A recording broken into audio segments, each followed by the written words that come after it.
Netherlands பயணத்தை நிறைவு செய்து ஸ்வீடன் சென்ற பிரதமர் நரேந்திர மோடிக்கு உற்சாக வரவேற்பு அளிக்கப்பட்டது. 5 நாடுகளில் சுற்றுப்பயணம் மேற்கொண்டுள்ள பிரதமர் நரேந்திர மோடி ஐக்கிய அரபு அமீரகம், நெதர்லாந்து ஆகிய நாடுகளில் தமது பயணத்தை நிறைவு செய்தார். 3வது கட்டமாக ஸ்வீடன் சென்ற பிரதமர் நரேந்திர மோடிக்கு கோத்தன்பர்க்கில் உற்சாக வரவேற்பு அளிக்கப்பட்டது. ஸ்வீடன் பிரதமர் விமான நிலையத்திற்கு நேரில் வந்து பிரதமரை வரவேற்றார்.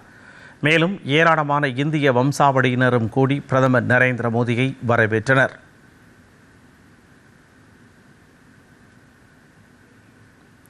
கோத்தன்பர்க்கில் ஸ்வீடன் பிரதமர் உல்ஃப் கிறிஸ்டோர்சன் உடன் இருதரப்பு உறவுகள் குறித்து விரிவான பேச்சுக்களை பிரதமர் நரேந்திர மோடி மேற்கொண்டார்.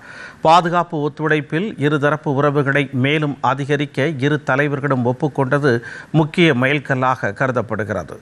வர்த்தகம் மற்றும் முதலீடு, தொழில்நுட்பம் மற்றும் புத்தாக்கம், விண்வெளி உருவெடுத்து வரும் தொழில்நுட்பங்கள், பாதுகாப்பு, சிறு நடுத்தர நிறுவனங்கள் உள்ளிட்ட பல்வேறு துறைகளில் ஒத்துழைப்பை மேலும் வலுப்படுத்துவது குறித்து இரு தலைவர்களும் விவாதித்தனர்.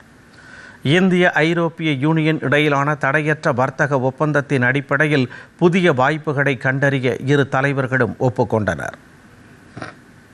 டிஜிட்டல் உருமாற்றம், செயற்கை நுண்ணறிவு ஆகியவற்றில் இந்தியா மிகப்பெரிய சாதனைகளை நிகழ்த்தியிருப்பது குறித்து ஸ்வீடன் பிரதமர் பாராட்டு தெரிவித்தார்.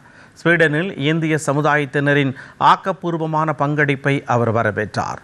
ஸ்வீடன் நாட்டின் விருந்தோம்பலுக்கு நன்றி தெரிவித்த பிரதமர் மோடி, மன்னர் கார்ல் 16 குயிஸ்டவின் 80வது பிறந்த நாளுக்கு வாழ்த்து தெரிவித்தார்.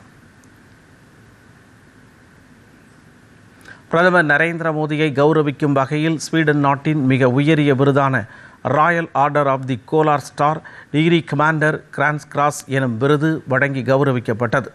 பிரதமர் மோடியின் தொலைநோக்கு தலைமைத்துவம், இருதரப்பு உறவுகளுக்கு அவர் அளித்துள்ள மிகச்சிறந்த பங்களிப்பு ஆகியவற்றை அங்கீகரிக்கும் வகையில் இந்த விருது வழங்கப்பட்டது. பிரதமர் மோடி பெற்றுள்ள 31வது சர்வதேச விருது இதுவாகும்.